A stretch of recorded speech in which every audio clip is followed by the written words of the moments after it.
कलयुग का अंत। सूरज रक्तवर्ण हो चुका था।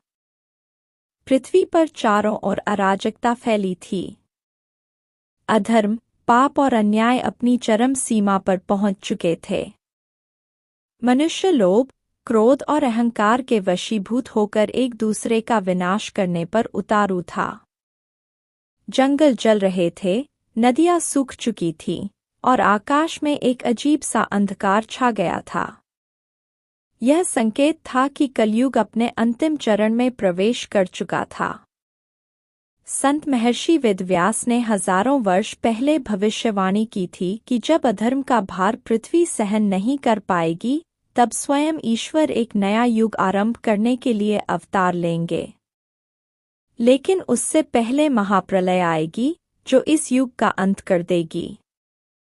दक्षिण भारत के एक छोटे से गांव में रहने वाले साधु ऋषिराज ने वर्षों पहले इस विनाश की चेतावनी दी थी।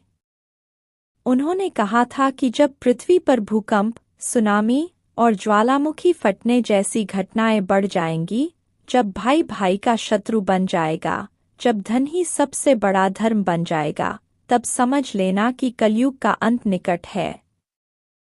वर्ष 2099 में दुनिया के बड़े शहर खंडहरों में बदल चुके थे।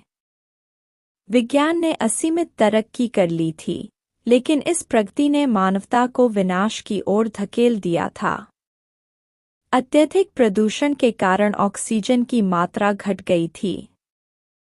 सड़कों पर लोग गैस मास्क पहनकर चलते थे। धरती का तापमान 60 डिग्री सेल्सियस तक पहुंच चुका था। इस बीच एक नए प्रकार के हथियारों का विकास हुआ था, जो परमाणु बम से भी अधिक शक्तिशाली थे। बड़े राष्ट्र शक्ति प्रदर्शन के लिए इन विनाशकारी हथियारों का प्रयोग कर रहे थे। दुनिया के नेता केवल अपने लाभ के बारे में सोच रहे थे, जबकि आम जनता त्राहि-त्राहि कर रही थी। वर्ष 2101 में धरती ने अपना संतुलन खो दिया। कैलिफोर्निया में इतना बड़ा भूकंप आया कि पूरा क्षेत्र महासागर में समा गया। भारत के कई बड़े शहर समुद्र में डूब गए। हिमालय की बर्फ पिघलने लगी और भयंकर बाढ़ आई। सैकड़ों लाखों लोग मारे गए। अचानक आसमान में एक अद्भुत प्रकाश प्रकट हुआ। यह प्रकाश इतना तेज था कि दिन और रात का अंतर मिट गया। इस प्रकाश के साथ ही एक दिव्य आवाज गूंजी, अब समय आ गया है कि अधर्म का अंत किया जाए और सतयुग की स्थापना की जाए। पृथ्वी पर विनाश बढ़ता ही जा रहा था। ठीक उसी समय शंभल नामक स्थान पर भगवान विष्णु का अंतिम अवतार कल्कि प्रकट हुए।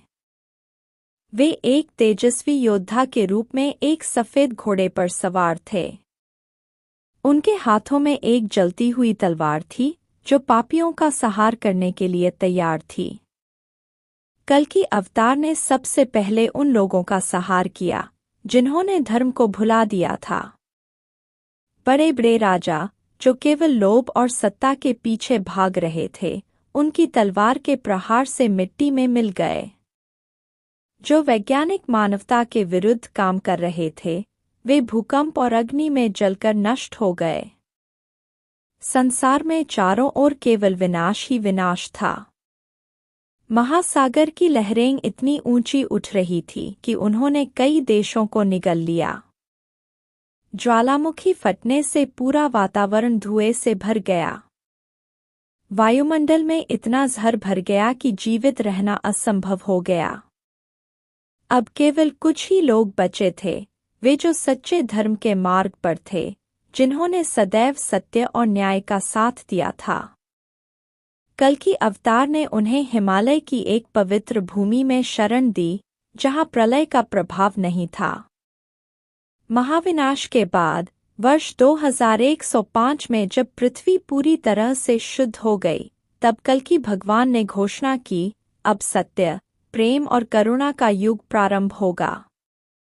कलयुग समाप्त हो चुका है और सतयुग की पुनः स्थापना होगी।